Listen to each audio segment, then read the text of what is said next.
Welcome to the Value and Challenges of Research Networks Lessons from Successful Pediatric Research Network Leaders, who are all sitting here with us today, as expected. Our sponsors today are the Pediatric Emergency Medicine Interest Group, as well as the Research Committee. Just so you know, I'm only standing here because there are changes to the session. I was simply the submitter going off Maggie's, Dr. Samuels-Kalow's idea to do this for the Research Network, but there have been some changes. So Dr. Sylvia Bresson and Rakesh Mestri unfortunately had some personal circumstances come up rather last minute, and they both could not attend. Dr. Nate Cooperman, who will present Dr. Bresson's material, and just so you know where I got this picture to attest to the legitimacy of him substituting, is that this is a Twitter post off his account. That's so funny. That's Dr. Bresson right there. Yeah. So he said, you're my good friends. Yeah. So he's an adequate substitute, I think, for Dr. Bresson. And then Dr. Mystery is below, who Dr. Samuels-Kalow has with the original moderator, stepped in for Dr. Mystery, and will do it his kind of field here today. Just so you know, I did put both their emails there. If you guys have questions, I'm happy to back that up and provide. They both said that they wanted their emails provided in case there are any questions. And then at the bottom, it's me now doing this part. Dr. Bresson wrote a really wonderful note that she wanted to share about her absence here, about basically what this says. If you want to read through it, feel free. Is that she loves the SAEM meeting. She's so sorry she couldn't come from Italy to attend. And she looks forward to seeing you in future years. If there are any questions, as I said, we could share her email. And Dr. Mystery basically said ditto to her. Whatever Sylvia said. But we have no relevant disclosures. Our objectives are to describe challenges in creating and maintaining a robust research network, importance of creating research networks in emergency medicine, and then describe a potential pathway to initiate a robust research network in emergency medicine. I realized when I was reading these this morning that we really like the word robust. And I didn't realize that when I submitted it, so it's my fault. So with no further ado, I wanted to introduce Dr. Libby Elfern, who's a professor of pediatrics, division head of emergency medicine, and associate chair for faculty development in the Department of Pediatrics at Murray Children's Hospital at Northwestern Feinberg School of Medicine. She has a wide array of expertise. What she is going to be talking with us today is about the Children's Hospital Association. She has plenty of large database work and a lot of topics that span a whole lot of stuff. Yeah, I think it's the easiest example. Thanks for asking me to come present. And I think that, when we started talking about this workshop and presentation, one of the things, and it's come up in discussions with people here at SAM, as you know, I'm a PEM, I'm a pediatrician PEM trained person, I'm not an EM PEM trained person, and I live very fully in the Department of Pediatrics with my research being in pediatrics and PEM, but I come to SAM quite often. Thank you. Thanks so much. Is that better? I usually scream fine, but so one of the things that has come up is that I think in pediatrics we've had the opportunity to have possibilities in network research that have been sometimes a little more elusive for other specialties, including general emergency medicine at times. And so I think I'm speaking from this point of view as an example and also an invitation of that you all see children, you all do pediatric emergency medicine, and it's an invitation to sort of come in and be part of these networks, but also see them as an example of what can be done in other ways. So the first bit I wanted to talk about is an introduction to Children's Hospital Association. Children's Hospital Association is an association of children's hospitals. It actually represents 221 children's hospitals that come together to do a variety of things to advocate for children, children's health and children's hospitals, to do quality improvement endeavors together, and to do research.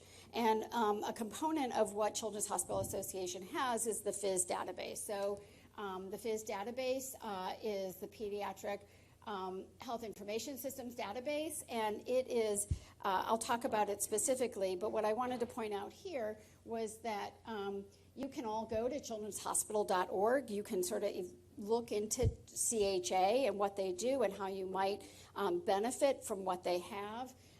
And the component that I'm going to talk about today is the PHIS database and work that we've done with them. So, as I said, PHIS is the Pediatric Health Information Systems. It is a database, and by the numbers, it has 49 participating children's hospitals that have both inpatient and emergency department visits, ambulatory surgery, and observation status visits. So it's pretty inclusive. It started as a billing database because CHA originally started as a consortium to help children's hospitals bill. And so it is somewhat skewed towards that kind of administrative data. But right now, as you can see there, it pulls in both medical record information and billing systems information from all of those kinds of visits and pulls them together into a centralized database from these 49 hospitals that live at CHA, which is in Kansas City. And it is quite large. It has 9.3 million inpatient cases and 41 million ED visits over the course of 2004 to present. It builds quarterly, so it actually is very recent in its latest data, and so it can be very helpful, both looking temporally over time, because you can longitudinally follow patients, as well as a hospital site is identifiable, so you can see variation in care, and it's actually a very strong resource if you want to look at children's hospitals and children cared for in children's hospitals. They have recently done the Health Services Research Academy, which CHA sponsors. You can sign up. There's, I believe, now 3 different levels of how you can sign up for this, meaning that you can look and have access just online at your own pace to a learning curriculum on how to use PHIS and what to do with it. You can have a middle tier where you interact with some of the people from CHA and teach you about PHIS, but you do your own research, you have your own statistician, or you can have like the high tier where you actually join a cohort who are learning about PHIS and do studies together. Dr. Jen Hoffman has done this and might comment either now or later on the ability for this. Yeah, it's really nice to be paired with some mentors nationally in order to complete a project. So for me, it was a nice transition between fellowship and faculty because it kind of let me hit the ground running and helped with creating analysis again for a health services research project.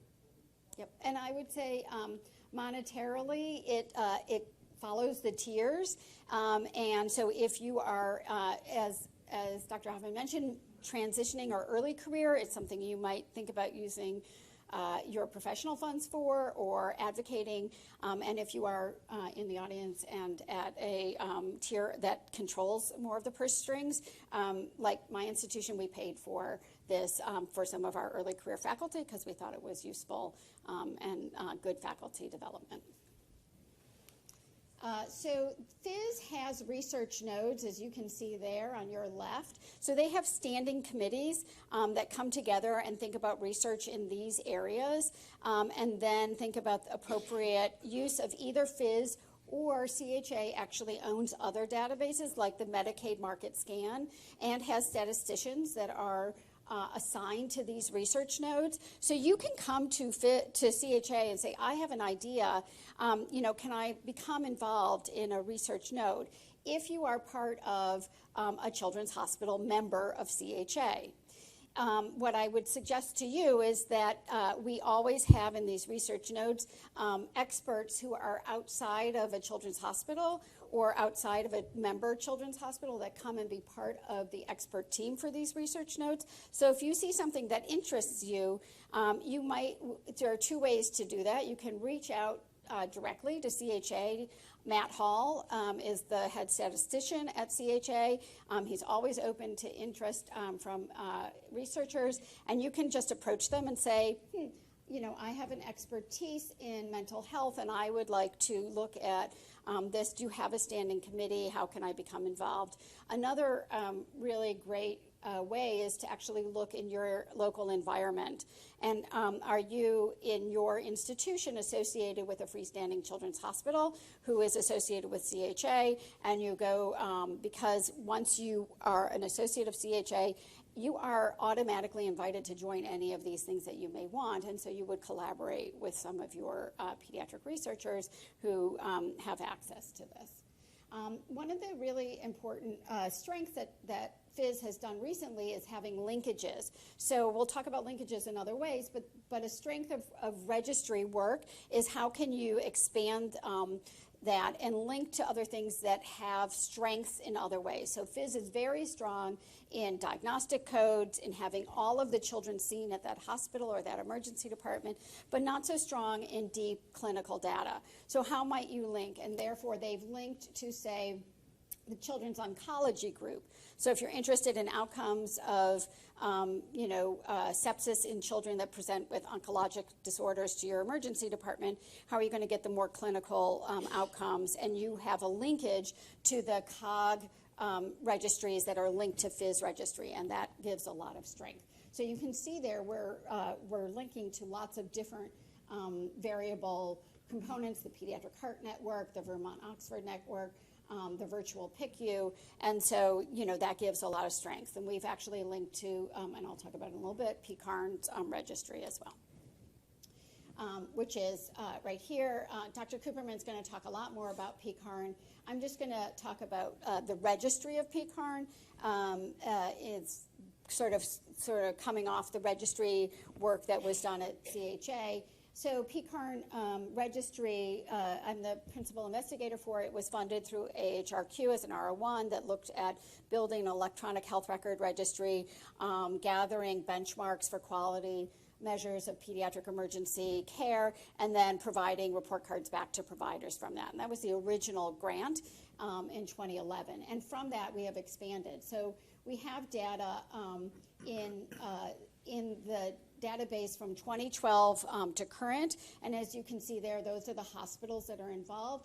So we have 4 hospitals, including three satellite and 3 main hospital academic emergency departments in our original 4 group from 2012 to current data. We added 3 additional hospitals in 2016 and have data on those from 2016 moving forward. And then data 2017 on 2 additional hospitals, and we're currently onboarding 3 additional hospitals, one of which has, CHOA has 3 sites. So these are the health systems, and we have more specific EDs within that.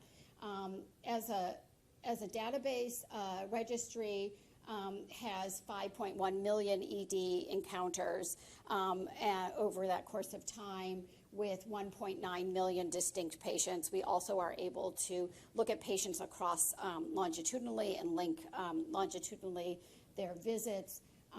We've used this database, and this is where I would talk about why registries are really helpful for grant preparation and future research. We've used it for quality improvement and feedback and benchmarking, and we've had significant funded research that comes off of this registry with linked projects that gather their own R01s, looking at predictive modeling and risk assessment and machine learning for sepsis, comparative effectiveness of pain control for patients with long bone fractures, linked for prospective enrollment in that, where we're getting the data from the emergency department out of the registry and linking to text messaging for at-home pain management for those patients, and planning grants for sickle cell, antibiotic stewardship, et cetera. And we've done that, partnered with them. Dr. Cooperman will talk about how to become involved with PECARN as a non-PECARN researcher, and the registry is just one of the things that is an example of things that you may be able to work on. So I mentioned this a little bit, is leveraging network registries. So why would you work with a network registry? Like, what is the strength of that? And the strength of that is actually looking at prioritization. So should we study this? Is this important? Is it out there? What's the signal? And do work that has already collected data will allow you to do that sort of quickly, much more cheaply, and give you really great preliminary data for future work.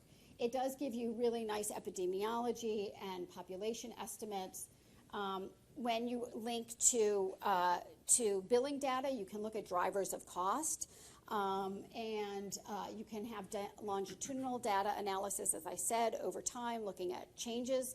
Over time, we've looked at a lot, like a pathway or a clinical care guideline comes out, and you can look before and after nationally and see what is the impact of that. You can look at utilization variation. So we've looked both by region, by hospital, by race and ethnicity, by gender, and to see how we have these unexplained variabilities and areas to look for improvement.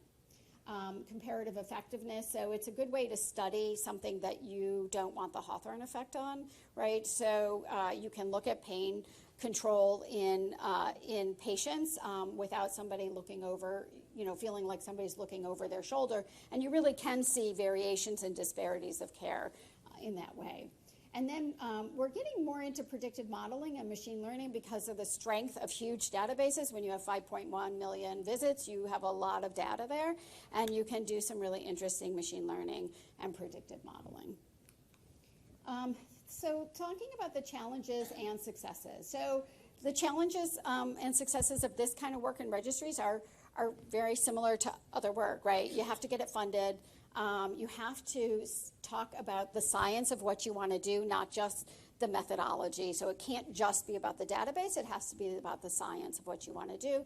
I will just say, we have been successful in funding from very small institutional grants, a couple $1,000s, to large NIH R01 grants. And it really depends on what you're doing with it and the approach. I will say, as a reminder, that for CHA, they fund internally that research. So some of those research networks, or nodes, if you come to them, the data's already there. They've purchased other databases other than PHIS, like the Medicaid databases, and they have a standing statistician that helps you work with them.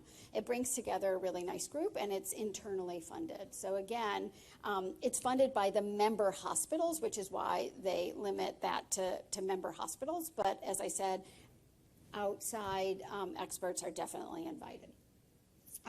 Creative linkage and expansion, I talked about how that can be a challenge and a success.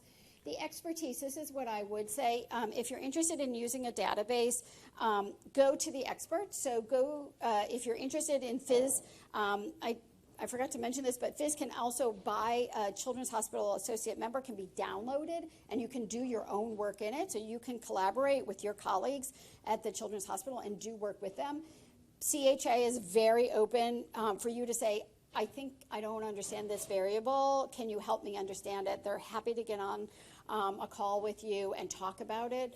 I think that's also true of HCUP, databases, NAHAMSs, other things. Really go to the experts because there are idiosyncrasies in each of the variables or elements that it's good to understand and know about as you're doing that work, so you don't get sort of down a rabbit hole and unable to get out of it. They want you to use their registries and databases, so going to them is definitely fruitful. And then collaboration, and I will say, this is really one of the things that I talk about most of enjoying of network and registry work is the ability to collaborate nationally in a way that is very meaningful, brings in experts across disciplines and across institutions in a way that has been really a lovely component of my own career, and I think is very helpful to others. And that links to the component that I'm talking about of one of the tips in registry work and other network work is the thought that we put towards mentorship, sponsorship, and allyship. This is a lot of work that if you're an expert, it's a great way to bring in an early career or a fellow or a resident researcher to do this with you, to be very thoughtful about who you particularly reach out to be to be distinctive in trying to reach out to underrepresented in medicine minority, across genders, across disciplines, across institutions, to try and be thoughtful in your sponsorship and your allyship, and that it's a way for that person to then meet national experts in that area and collaborate across institutions. And this has really been one of the most joyful components of this research for me. The others are, to recognize its strengths and limitations. Registry work is often a great place to start. It is sometimes the end place as well, but most often it needs, collaboration with other kinds of research. It will never replace the randomized clinical trial. It will never replace the quality improvement methodology that does other things. It has its own place, and, really important in that is understanding both the strengths and limitations. And then understand the rules, meaning understand your database. Know what you can do with it, know what you can't do with it.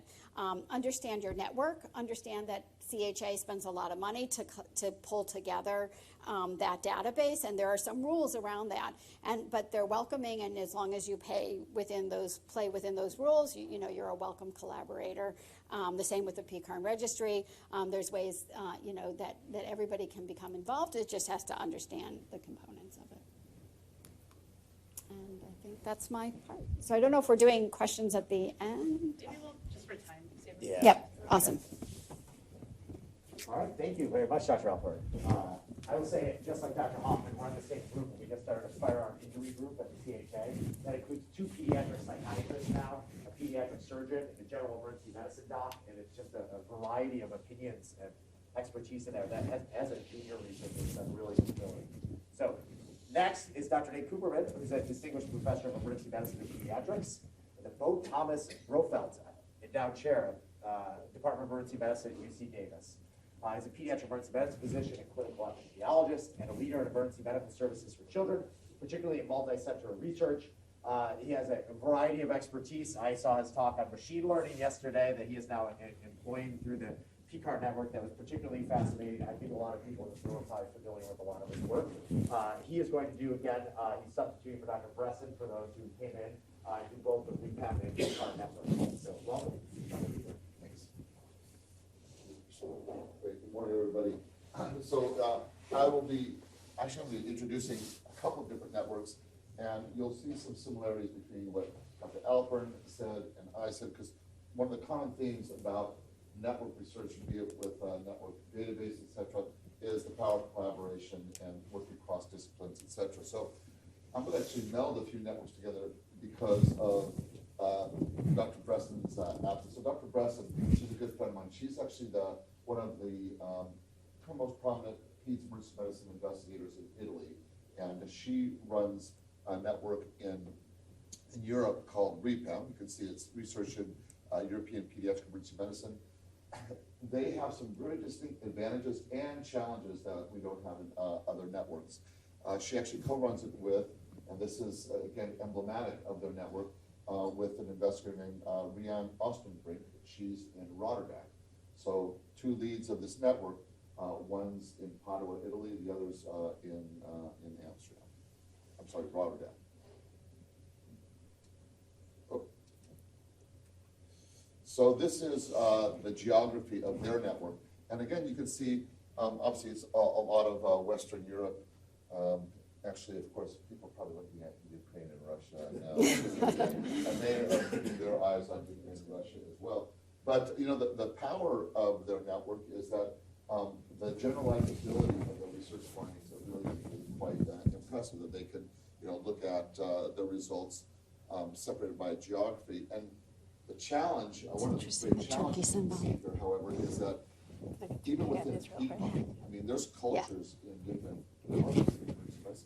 Here we're talking about true differences in cultures, right? Linguistic challenges and whatnot. But when things work, they are very, very powerful. Now, this network is very similar to the PEDS-EM Collaborative Research Committee that Dr. Samuels-Kalow is going to be talking about. But it was This network was established a little bit later than the other PZM networks in 2006, and it shares one theme in the world of peds emergency care research networks. There's the funded networks, and then there's the unfunded networks. And they're both quite powerful, but they have different foci. So this is an unfunded network. Of course, they're trying to change that. It's under the European Society of Emergency Medicine umbrella. You can see they do a lot of education, research, but in an unfunded network, you're limited in the types of research that you can do. So they do surveys, they do observational studies, which frankly is very similar to what we do in the, we call it the PEMCRC, the Peds Emergency Medicine Collaborative Research Network that Dr. Samuels-Kalow is going to be talking about. They have big number of sites, so they can expand up to 100 sites. And we have actually used that in a global network I'll just mention in a second, and it's quite powerful. But their sort of core number of sites for the network is about 40. So they don't have funding. That is their big challenge. Although I worked with Dr. Bresson just about a month ago on a big grant. By the way, as an aside, power collaboration. So Dr. Bresson spent a 6 months sabbatical with me earlier this year in just like in a COVID window, that we got somewhere in there. And I had spent a 3-month sabbatical with them in Italy, helping to establish PZM networks there. Again, the power of this sort of collaboration. So as I mentioned, the challenges, different languages, cultures, different healthcare systems, resources, which interestingly, even though many of the countries there in Europe are certainly per capita as well resourced as we are in the United States, they've had bigger challenges in getting funding for networks. Their regulations around privacy, very intense. Country by country, very different. So again, trying to put it together throughout Europe, it just takes a lot longer to get a network research project going. And you'll see there's a lot of common themes that you're going to hear about this. So the successes are the successes of lots of networks. And as Dr. Alpert mentioned, mentorship, a lot of collaboration. One of the other networks you have to, in the network world in PZM, there's lots of acronyms. PERUCI, I won't tell you what it stands for, but it's the UK network of Peds Emergency Care. I do want to mention that we have a network of networks called PERN, which stands for the really novel term, Pediatric Emergency Research Network. But it's a global network of networks of which PECARN is a member, the PEMCRC is a member, PERUCI is a member, Sylvia's Network, REPEM is a member, and we do large global research. Dr. Bresson, and I'll just show you real quickly, she just applied for a large European grant to establish sort of a combination of a registry and an electronic medical record infrastructure for the network to implement research studies. And this is just a schematic. This is a grant she submitted. It was like a $10 million grant. And competing with all of Europe.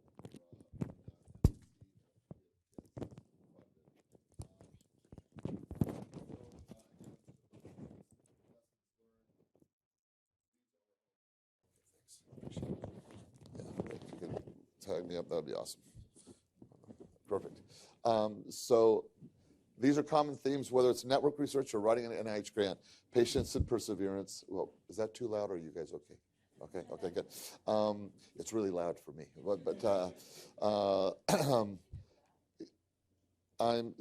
So these are kind of common themes of other networks. I'm going to buzz through just for the sake of expediency. So now I want to talk quickly about the PECARN. So it's like, and I'll refer a little bit to the Pediatric Emergency Medicine Collaborative Research Committee that Dr. Samuels-Kalow is going to talk about, because PECARN is really an outgrowth of a non-funded network similar to the one I just talked about, REPEM, something we established in the 90s. I chaired in the mid-90s for 5 years a network that's part of the American Academy of Pediatrics, unfunded network called the PZM-CRC. The setup was there was just a lot of sites, 30, 40, and the data was all kind of reported centrally to the Academy of Pediatrics. And we actually were able to do some pretty good research, although all non-funded, mostly observational, but we had a big hitter publication in the mid-90s, and then federal funders came to the network, and they said, that's interesting, you guys are doing good work. How do we take it to the next level? Well, that's easy. Give us some money, you know. That was the good news. They were very interested to take to the next level. The bad news is that they didn't listen to us in terms of how to structure that network. Because to be quite honest, I felt that the best structure was the structure of some very successful general EM networks, ROC, Siren, etc., where one central place, repository, and lots of spokes coming into it. So a lot of efficiencies around that, but that's not the way PECARN was structured. It wasn't up to us, it was up to the federal government. So it started in 2001, I'll never forget, we heard about funding 2 days after 9/11. I remember when we were funded and we were all reeling from 9/11. I remember the program officer at the time calling me and said, oh, congratulations, your node was funded. And she said, you don't sound very happy. I said, well, 2 days ago, our country just got annihilated, so I'm sorry that I'm not super enthusiastic, but I am very excited to participate. Anyway, so 20 some years ago, and this is the unique part of PECARN. The infrastructure is funded by HRSA. So, there's, in the federal funding bureaucracy, there's the NIH and there's HRSA. Under HRSA, there's the Maternal Child Health Bureau. And under the Maternal Child Health Bureau, there's EMSC. And they fund the infrastructure. So there's currently 7 nodes, and there's 7 nodes, each of 3 hospitals. And in each of those nodes, you have a research manager. You have research coordinators that are funded at each of the 3 sites. And the PI of each node is funded, about 20% of their salary is funded. And then you have a sort of a site PI at each site that gets about 10% funding. So it's a lot of money. I will tell you the funding of the infrastructure is about $3 to $4 million per year. Now, ironically, it seems like a lot of money. People say, oh, you guys have it so good in PECARN, you have all this money. Well, you know what? That doesn't get research done. All that does is it gets people in place. You still have to go out and chase NIH grants. But one of the benefits, both to the NIH and to PECARN, is the NIH, they're no fools. They understand if they come to PECARN, they're getting a lot of money already. People are already at the table. And so a $5 million grant for the NIH only really costs them $3 million or $2.5 million because we have the infrastructure. And for us, when we chase grants, we can say, hey, we have all this stuff in place. So it is very mutually beneficial in that regard. It's not disease specific. We've studied everything from trauma to infectious emergencies to mental health emergencies. And as Dr. Alpert said, we also have an important component, which is the registry that Dr. Alpert was talking about. And one thing that I want to highlight to this group, and I mentioned this the other day at one of my presentations, is that, it's funny, actually, at the PEDS meetings, I don't remember, Libby, if you were there or not, at one of my presentations, the pediatric meetings were 2 weeks ago. Before I presented, it was a big PECARN study. I said something that I'm going to say here now, is that do not be intimidated by PECARN. One of I think the risks for me about PECARN, it seems like this big monstrosity, and you're either in or you're out, and if you're not at institutions, and then oh my, why do I bother doing research, yada yada. Let me just tell you, first of all, PECARN, network research is just one wing of research that you can do. There's a lot of really important research that people are doing at their own institutions and small networks and registries, etc. PECARN is just, it's a place, it has its role. If you're going to do a big randomized trial, great to go to PECARN, use its infrastructure, a big observational study. But I'll say personally, probably 40% of my research is in PECARN, 60% is not in PECARN. And importantly, this network belongs to the nation. Anybody can participate, and this is how, is that if you have an idea, and actually several people have come up to me here at the meeting, that you think PECARN is the right network to do it in, you can submit your concept. It's very easy, the initial entry step. It's a 2-page concept. And you submit it to any of these 7 nodes, and the nodes have their own scientific review committees. We kind of bash it around and whatnot, give it back to you, you rework it, and then we submit it to the steering committee. And it gets full access like any application from within PECARN.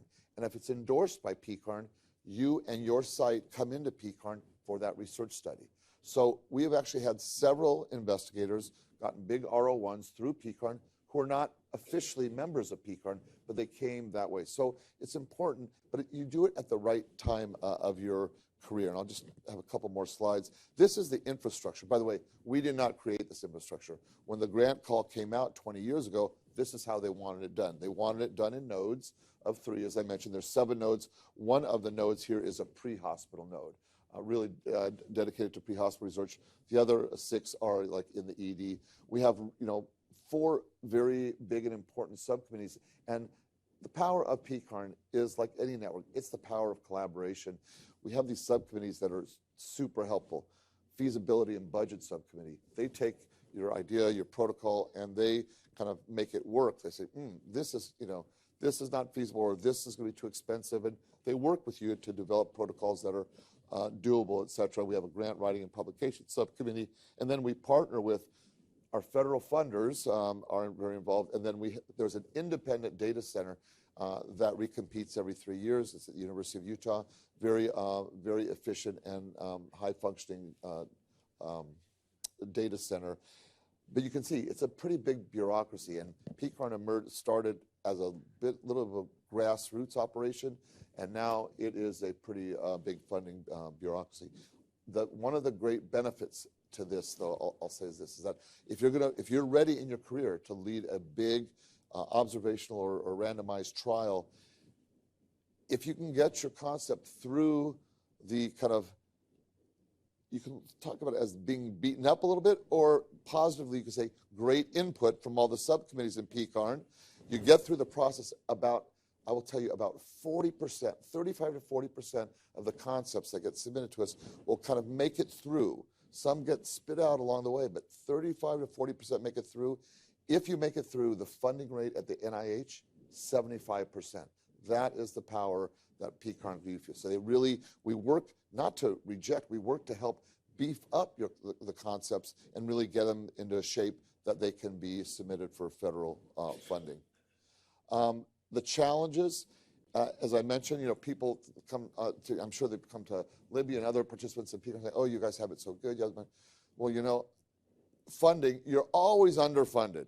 And then you're committed to do stuff that you really, even though you're getting $3 million, you need $4 million. So what are you going to do? And so we're chronically underfunded, but we make it work. And as I mentioned, you always have to go out and get extra funding beyond the infrastructure funding. A lot of team building, and we developed as a grassroots organization, so we go back many years, all of us, and so we're good friends, tight bonds. We have a training network, basically, that we bring in junior investigators. We have a whole wing around diversity. We have ancillary studies and diversity supplements to promote research amongst underrepresented in medicine investigators. And you do, as I mentioned, have to have patients to go through the system, a lot of sweat equity. And this is what I'll tell folks, is that it's great for the right point in your career. You're not going to run a PECARN study out of fellowship. But you should participate. And again, each year we have training sessions for our junior investigators. And you just can't put all your eggs in this basket, because PECARN research, it takes, like what I'm presenting here, it's all 10 years. Everything that I've done in PECARN takes 10 years between the writing of the grant to presenting the research at NIH. That's just part of the deal. But the result, though, can be very practice-changing research, and that's really the goal for all of us. Our successes, as I mentioned, the high funding rate. I'm just going to point out stuff. We've moved from, we had this big wheel of evidence generation, because that really was the initial goal. But now we have a big wheel established in implementation. We've had several studies around, getting the results into really to the point of patient care through the electronic health record, through shared decision making, et cetera. So we really have kind of both those wheels churning in PECARN. I talked about the opportunities for junior investigators and mentorship. We participate in PERN. PERN is that global network, which is really awesome, because now it takes the level of collaboration and partnership from domestic to international. And just so you know, the recompetition for PECARN, nodes have to recompete every 4 years. Competition is coming up in a year. If you have a a collaboration of 3 sites and you want to compete, there has been over the last several years, there has been turnover in people. In PECARN, there's no guarantees that a node will stay. By the way, that's both a strength and, to be quite honest, a challenge, because the network can get interrupted every 4 years, which can be a bit distracting, and a year before you recompete, you're sort of refocusing on trying to stay in the network, and that can be a bit problematic. But that is the way it was set up. And finally, this is my last slide, the lessons to junior investigators. You got to be developing your own career as you kind of dabble in PECARN, and kind of a lot of opportunities to learn how to do collaborative research in PECARN while you're doing your own research as well. The PEMCRC, which Dr. Samuels-Kalow is going to talk about in a second, great starting place. Volunteer, retrospective, observational studies, but you learn how to do network research there. It's kind of high-stakes research. And the final thing I'll say, and it's a little bit speaking out of both sides of my mouth, saying that you have to be at the right place in your career to do a PECARN study. But to my mentees, I always say this because it's really true. You want to be bold actually early in your career. I mean, physicists win Nobel Prizes for work they do when they're 26 and 27. I know we're not physicists, but to give yourself opportunities to have really game-changing, practice-changing research, it might take a few rounds, and there's a lot of failure along the way. You want to start early. You know why? Give yourself as many opportunities as possible to do research that changes the way we care for acutely ill and injured children. And that's it. Yeah, Dr. Samuels-Kalow is going to jump up and start, and these are her credentials, but I just want to say in the last 72 hours, she has won a prestigious award, been awarded a grant, and perhaps the most prestigious is that she now gets to do this talk in 4 minutes that she is substituting for. So, So, we're going to talk about the PEMCRC really quickly, because I think it's often a really nice way to enter into this world of research. Oh, yeah, yes. You know, it can be, as I said, maybe a little bit intimidating or harder to get into PECARN.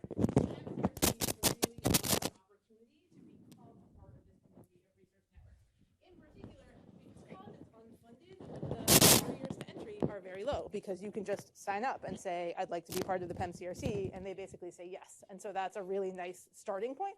It's a relatively informal association of 40 pediatric EDs that's coordinated through the AAP, and they mostly do large-scale retrospective studies, and it's all run by volunteers. And so if you want to be a site investigator, you're basically agreeing to be a volunteer PI, and you don't need a ton of infrastructure. You can do this on sweat equity and volunteer labor, and the regulatory and data management stuff is handled out of Baylor, and so it takes some of the burden off your individual site as well. They meet twice a year at AAP and PAS, and then the steering committee and the administration happens monthly, but you don't necessarily have to participate in that as an investigator. So Rakesh Mistry, who's supposed to be giving this talk, is on the steering committee, and they have a proposal submission process that is also open to any investigator, and they're solicited annually. Again, a similar sort of 2-page, very brief proposal that you can submit in the spring, and then they request and review them over the summer. And if you're awarded the research prize, what you actually get is access to the data center at Baylor, and then the opportunity to use the participating sites in the network to do your study.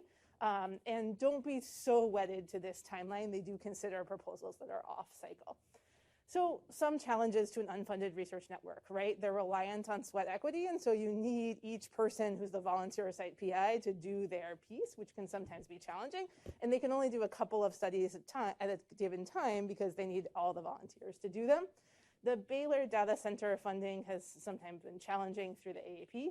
And as the network grows, people want to do more and more complicated studies, which means you're requiring more and more from those volunteer PIs, and that becomes harder to do. And as with any retrospective study, you have challenges around missing data and variation in the site performance around their chart abstraction. But I think there's a lot of significant successes here, particularly in the fact that they've done almost 30 years of continuous work. They've got this really flexible and very collaborative team, a ton of really relevant studies, and the opportunity to study things that would be really hard to do at your own site. So recent successes have included studies on like neonatal mastitis and umphilitis, where any individual site is going to see very small numbers, but once you sort of collect all of these sites together, you can start to get numbers that really allow you to look at conditions that are too small to study in a single site situation. And then they also are really focused on trying to bring fellow projects to scale. And so if you have a fellow or a trainee who might benefit from having the opportunity to do multi-center work, this is a really accessible framework for them to do that in. And it served as one of the foundational networks for PECARN. So in terms of the lessons learned from the PEMCRC, that really you can do this kind of multi-center impactful research on a very tight budget. You can do important epidemiological research in this retrospective way. You need to think about how do you assess the site infrastructure and whether or not they can actually do the work, but that this kind of work can be an opportunity for fellows and junior faculty to get involved in network research and also start to create their own national networks of collaborators. All right, I did it. You did.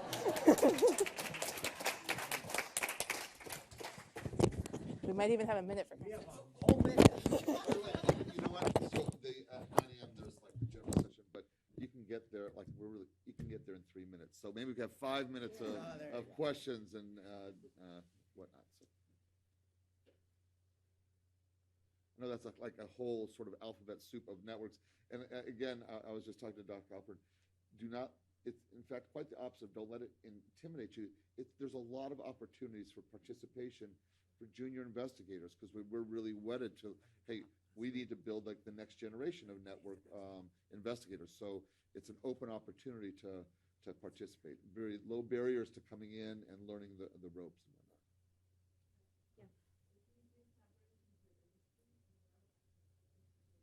I'm sorry, can you say it again? So CHA individually does not. PECARN has considered in the past, right. but hasn't brought anything forward in that way. But we, you know, it's interesting. So it was way back when there was a industry partner that was wanted to look at RSV in the shoulder seasons and whatnot, and we would certainly consider it, but it has to hit. You know, we kind of sort of stick to our principles. It's just has to make sure that it's high priority. It goes through the rigor of the PECARN process, but we would certainly consider it. It's just that we've fortunately been successful in federal funding and have not gone there, but we would consider that. There has been definitely components of collaboration that's been established through the networks that have benefited other things like industry. Like, certainly there are sites that within an established network are very used to working together and being collaborative. And so if you talk to one person, they're going to talk to the people they know and have worked. And we've done some site industry sponsored stuff that has benefited from that. Just so you guys know, we do have time for another question, but this is for feedback, and this is through the research committee. We're trying to pilot getting feedback on these sessions. You should all have one at your table. It was supposed to be up on the slides, but the slides just crashed, and I don't feel comfortable standing up there like this. But I printed these and brought these all the way from Vermont. So how committed I am to this. Please provide. You have a lot of feedback. trees in Vermont. Yeah, we do. Yeah. It's 80% maple trees, by the way. That's actually a fact. Yes. Hey. So what about data quality from the unfunded? And so administrative databases have low data quality. Unfunded networks don't have the ability to do much quality check. You just go with quantity has quality all of its own sort of thing. Yeah, let me actually address, because this is super important, right? So sometimes the very best quality is your single center study. Because you have complete control. You, as the investigator, can be monitoring and meeting with, but the drawbacks, of course, single center is generalizability and sample size and numbers. The PEMCRC relies on retrospective data, and so it's not that the quality is suspect, but for example, in looking at febrile infants, which I studied, I don't know when the data was put in. Did they already know the outcomes when they charted and all these things that are can potentially breach epidemiological principles? The power of PECARN is that with that money, that infrastructure money, there's intense site monitoring. And that is a huge component. And so the fidelity of PECARN level data is higher. But like everything else, it comes at a big cost, literally financial cost, and coordination, et cetera, et cetera. So yes, there are different levels of fidelity, but it depends on what you're studying. The fidelity does not have to be perfect for some studies. For some studies where you're looking at intervention that's going to prevent death or whatnot, you want really high fidelity data. So Yeah, Sure. and I think I would say, in agreement to that, part of it is, for the databases, if you do go to those experts, right, like I know for registry, people might want to look at mode of arrival. I'm just going to tell you, don't use mode of arrival. We collect it. It says exactly what is in the EHR. I know the validity of it. It is true, that is what's documented, but it's not a variable or element that I suggest you use. So it's useful to have that. One of the things that we have done in centralizing for these registries is done a lot of work in, I'll bring up insurer, right? You have a million different insurers. We've done a lot of pre-work in saying this insurer is this kind of insurance or that kind of insurance, and then bringing it centralized so I can vouch for the accuracy of that.